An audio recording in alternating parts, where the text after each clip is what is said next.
Diddy's found guilty. But not for what you think. This isn't just another celebrity scandal. It's a maze of secrets, lawsuits, and silence, wrapped in money, power, and protection. And the full truth? You won't hear it on the nightly news.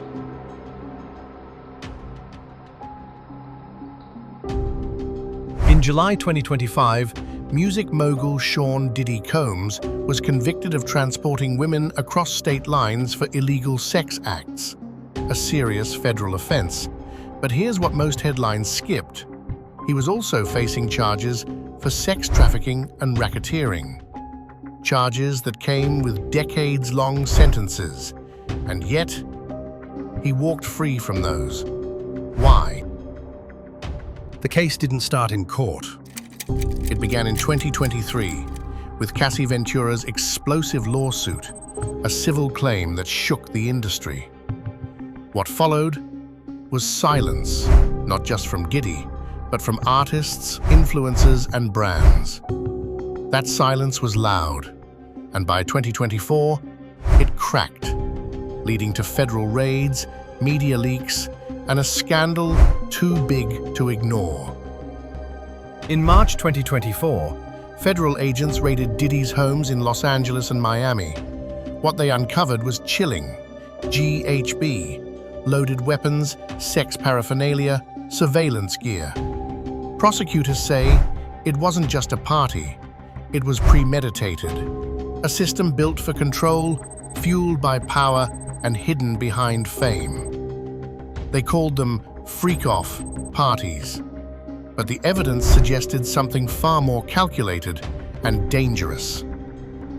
Cassie's case settled quickly for over $20 million, but that opened the floodgates. More women came forward. Old stories resurfaced. Allegations that had been whispered for years suddenly had a spotlight. What once seemed like isolated claims began to form a pattern, a disturbing one. And the public started asking, how long had this really been going on? Danity Kane's Dawn Richard, Crystal McKinney, April Lamprose. Their accusations? Drugged drinks, violent acts, secret cameras hidden in bedrooms. They spoke of manipulation, fear, and parties that turned predatory. And as their voices grew louder, more people stepped forward. The stories echoed and multiplied. Then came the tape. In May 2024, CNN released a 2016 surveillance video showing Diddy violently attacking Cassie in a hotel hallway. He grabbed, shoved, kicked her. No audio, just brutal, undeniable footage. For years, rumors swirled, but now the world saw it with their own eyes. What was once dismissed as hearsay became visual proof. And it raised a louder question. If this video sat in a hotel archive for 8 years, who knew? And why was nothing done until the world was forced to watch? the trial began.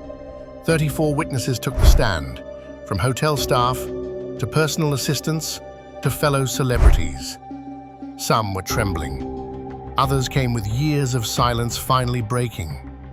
They spoke of threats, cover-ups, hidden rooms, and blurred boundaries. One called it a culture of fear. The picture painted wasn't just disturbing, it was systematic. Rapper Kid Cudi testified under oath. After publicly siding with Cassie, Diddy threatened to blow up his car. Most thought it was just talk, but weeks later, it exploded in his driveway. Miraculously, no one was hurt. No arrests, no suspects, just smoke and silence. Cudi never pressed charges. He didn't need to, because the message wasn't about justice, it was about fear. And in that moment, the world saw how far power can reach, even when the law looks the other way. In the end, Diddy was found guilty of violating the Mann Act, transporting women across state lines for illegal sex, but not guilty of the more serious charges, sex trafficking and racketeering. The jury was split. Some believed there wasn't enough direct evidence. Others said the system favors the powerful. What's clear is that accountability came, just not in full. On paper, the guilty counts carry up to 20 years in federal prison, but experts say he'll likely serve less than 2. Some estimate just 15 months, maybe even less, with time served, good behavior, and a high-powered legal team. Why? Because when you have money, fame, and the right connections, the justice system bends. Not everyone gets the same consequences, even for the same crimes. Other names floated quietly: Jay-Z, Beyoncé, bad boy insiders, industry executives, people in the rooms, behind the deals, beside the headlines, whispers of who knew and who stayed silent. Some were seen at the parties, others signed the checks, but no one else was charged.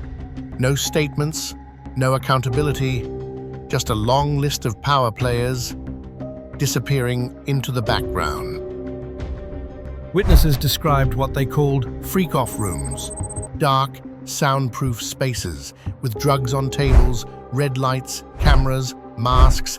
Everything felt staged, like a performance no one consented to. Some said phones were taken, others were told they'd never be believed. There were A-listers, bodyguards, assistants, and people who never imagined they'd be caught on camera. One former staffer called it a factory of silence, where pleasure, power, and fear blurred into something darker. And this wasn't new.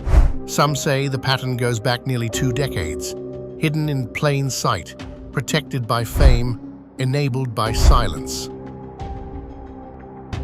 Even after this trial, over 40 lawsuits are still active.